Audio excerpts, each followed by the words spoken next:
akun real? Klik link di description box sekarang.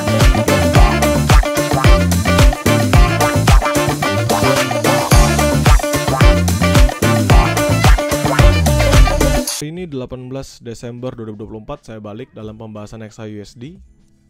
Saya seperti biasa buka di Saxo, ngomongin di daily.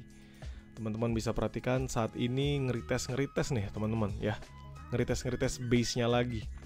Yang mana ini perlu menunggu ya. Saya sampaikan kepada teman-teman perlu menunggu. Menunggu apa? Tentu ini perlu menunggu momentum tambahan. Menurut saya momentum tambahannya tentu akan dari news ini. Fed Press Conference, FOMC Economic Projection, Federal Interest Rate Decision, GDP Growth Rate, sampai ke Personal Spending, Personal Income, dan Core PCE Price Index. Ini akan menjadi news yang sangat amat signifikan, bisa giving a momentum, bisa giving a bad momentum, maybe a bad momentum for buyer or maybe a bad momentum for seller. Yang paling pasti adalah kita nunggu. Ini lagi momen krusial. Kenapa saya bilang momen krusial? Karena satu, untuk seller, kalau kita ngomongin technical, if dia momentum sellnya masuk, maka dia balik maning nang laptop, kembali ke sini, masuk lagi.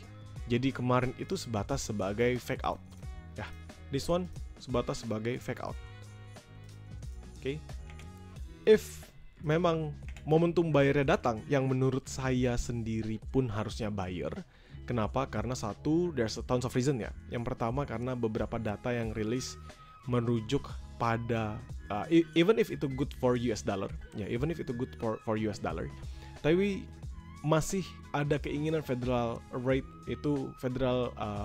Reserve ya untuk menurunkan interest rate mereka sekali lagi di tahun ini, di Desember ini.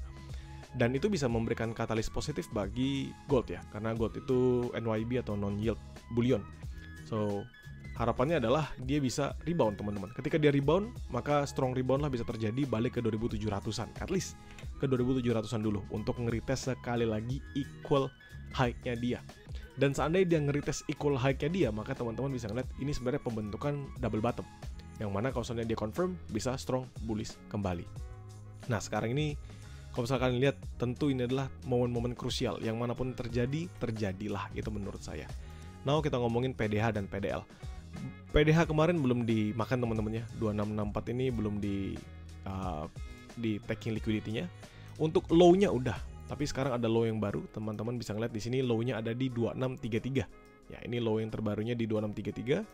High previous daily high-nya ini ada di 2658. Jadi 2658. Nah, seperti ini.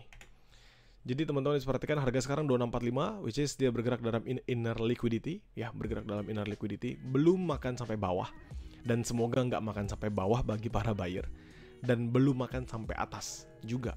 Dia masih melambat. Menurut saya perlambatan ini masih akan terus terjadi. Mungkin pergerakan dalam London session nanti akan cukup volatile, tapi nggak akan merubah signifikansi dari pergerakan XAUSD. Nah, kita ngomongin Dewanda, balik ke H4, kita ngomongin di naked chart-nya. Secara naked chart tentu teman-teman bisa perhatikan di sini base, up, drop, ketahan, di sini dia nahan lagi lumayan lama. Kalau usah kita perhatikan momentum sellernya jauh lebih besar, ya, still a big momentum for seller. Tapi there's a hope ya, there's a hope bisa adanya dorongan dari buyer. Kapan kita tahu dorongan buyernya strong? Tentu ketika dia makan seluruh previous daily high sampai 2663, 2664. Dia bullish 2663, 2664 strong, maka next move-nya dia bisa up only ke 2690-an. Oke, ini dari H4 ya teman-teman. Tapi seandainya dia makan the liquidity below it, which is adalah previous daily low, maka going down again sampai 2620-an. So let's see what will happen for today. Oke, teman-teman sekalian. Nah, kita ngomongin di area trade kita. Ini kemarin saya bikin pembentukannya downtrend minor. Tentu ini adalah downtrend minor. Teman-teman bisa perhatikan. Saya hapus dulu beberapa. Kenapa saya bilang ini downtrend minor? Karena ya teman-teman bisa menjawab sendiri sih kenapa saya bilang downtrend minor. Sebab memang dia still drop, nggak ada yang berhasil break sama sekali teman-teman. Ya, nggak ada pembentukan yang berhasil break sama sekali, hanya going down and down and down. Artinya ada beberapa key level dalam sell kali ini. Satu yang paling dekat adalah this one. Ini sampai berapa? 2651 tertingginya, maka 2649, 2651 adalah area sell pertama. Kenapa? Ya tentu karena dia adalah the new resistance, the new level yang mempertahankan agar XAUUSD ini nggak bergerak lebih tinggi. Ya, Artinya apa kalau begitu? Artinya if dia nanti retest kembali, big potential ini akan menjadi salah satu area sell yang mumpuni. Nah, seandainya dia break, maka teman-teman bisa ngeliat ya, seandainya dia break area tersebut kan big potential pembentukan berarti begini kan. Tetap dia break maka sudah going for up only. Maka 2651 2649 sebagai area sell pertama, 2662 2664 sebagai area sell kedua. Begitu. Oke, jadi ada dua area sell yang paling dekat. Sebenarnya ini bisa juga di sini 2658, tapi menurut saya nggak perlu banget lah. Kita makan yang paling atas 2664, 2662 dan 2651 2649, which is only both of this level aja. Nah, sekarang kita ngomongin area below-nya. Teman-teman lihat dia drop signifikan di sini, dia nahan. Ini area trade kemarin kita waktu entry dalam news. Dia bertahan lama. Closingannya selalu di atas 2636. Ya, alhamdulillahnya. Teman-teman bisa perhatikan di sini selalu di atas 2636. Artinya apa? Artinya seandainya nanti dia hit kembali 2636, ya ini bisa menjadi salah satu area buy kita sekali lagi. As long as 2636-nya nggak di breakout. Ya, teman-teman lihat sendiri pembentukan yang terjadi di sini ya. Jadi akan ada dua, menurut saya ini akan menjadi buy scalpingan dulu, which is 2638, 2636. Atau ya 2638, 2636 ini sebagai buy scalpingan selama 2638 yang nggak di breakout di dalam lower time frame. Itu dulu. Baru nanti makan di 2631, which is di zona yang belum dimakan. Belum dimakan tuh artinya belum di sweep ya liquidity-nya ya teman-teman ya. Masih ada orderan yang kita lihat secara candlestick. So 2631, 2629 will be my next bet untuk area entry buy-nya. Ya. Jadi 2631 atau misalnya 2633 itu bisa juga. 2633, bukan 2633, 2632, 2630. That's actually fine juga menurut saya. Oke. Jadi sell terdekat 2649 2651 high risk as long as 2649 yang gak di breakout. Nextnya 6264 as long as 62 yang gak di breakout sama. Baru nanti kita ngobrolin di 70-an ini. Ya, kita baru ngobrolin di 70-an ini. Kenapa kita ngobrolinnya nanti? Tentu karena ketika dia bullish dan berhasil break sampai dua level ini, ya kita tahulah dia masih akan menunjukkan bullishnya. Makanya saya bilang kita obrolin nanti. Untuk sell medium risk-nya di mana? Nah, itu adalah pertanyaan yang bagus juga. Sebenarnya sell medium risk-nya masih jauh teman-teman, tapi harapan saya either di 90-an yang tadi saya bilang adalah salah satu area sell medium risk-nya saya. Jadi 90, 93 atau makan sampai 91, 94 itu bisa. Tapi 90, 93 that's actually enough untuk kita masuk entry sell position yang medium risk. Buy selain di 2638 ini kan area buy scalping ya teman-teman ya. Jadi teman-teman only take for like 10 sampai 15 pips. Usahakan trade dalam lower time frame aja, berharap 2638 yang nggak di breakout, etc. Untuk area lanjutannya, misalnya kita harus entry di mana lagi, trading seperti ini. Kita ngomongin tadi di H4, teman-teman bisa perhatikan ya. Di H4 nih ada yang nahan lumayan lama teman-teman. Ketika dia bullish, dia drop, ketahan. Di sini salah satu key level di bawah yang nggak berhasil di break, jadi around 17 sampai 15-an. So menurut saya 17-15 nih will be my next bet untuk masuk entry buy position. Ya 17-15.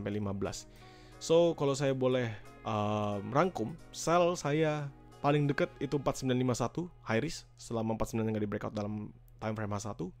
6264 selama 62 nggak di breakout dalam H1 juga. Lalu medium risk 90 sampai 93. 8582, 7472 ini saya Roger atau inform di luar dari zona mapping. Seandainya memang good for entry, saya akan entry dalam grow count dulu. Tapi kalau seandainya grow count sudah cukup, mungkin 2-3 setup di siang sampai sore hari, saya akan juga share di publik. Untuk buy position tentu paling dekat ini scalping. Ingat teman-teman, sekali lagi saya bilang scalping. Ya, sekali lagi saya ingatkan ini only for scalping. 3836 scalping only, trade on lower time frame 10-15 pips cukup. Lalu nextnya adalah buy high risk 32-30 as long as 32 nya nggak di breakout, simple. Lalu nanti kita makan di 17-15an, area-area yang lebih bawah. Ya, area-area yang lebih bawah. Kenapa kita mikirin nanti juga? Tentu karena tadi teman-teman sudah lihat dalam daily, di mana di daily-nya sendiri nggak ada perubahan yang signifikan ya. Dia masih dalam momentum sideways-nya. Harapan saya saat ini adalah dia bentuk kayak gini teman. Harapan saya. Kenapa saya berharap dia bullish? Agar mengkonfirmasi adanya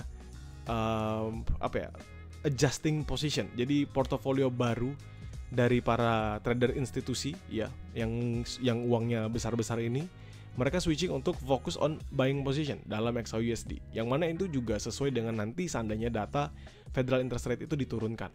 Nah, jadi harapan saya seperti itu. Berbeda kalau misalnya dia makin lama makin turun, makin lama makin turun. Jadi secara momentumnya dia dropping, harapan kita nanti penurunan suku bunga dia bisa bullish, nanti malah jadi sirna. Oke? Jadi untuk sekarang keep waiting on this level, keep waiting on this game, berharap yang terbaik dia bisa giving a momentum. Menurut saya seandainya dia berhasil break 2654, 2649 ini aroma wangi banget, bisa buy continuation, at least bisa sampai 64 dan lanjut ke 72. Bagi teman-teman di Growcow, nothing to be worry about, karena saya pasti akan selalu share mapping ini di dalam grup. Bagi teman-teman di publik juga nggak perlu khawatir, karena kalian bisa nonton live-nya ini berulang, atau kalian nonton mapping yang sudah saya upload ya. Baik, jika begitu jadikan mapping ini sebatas sebagai referensi, pastikan kalian trade menggunakan metode trade yang kalian sudah sesuaikan kembali. Thank you.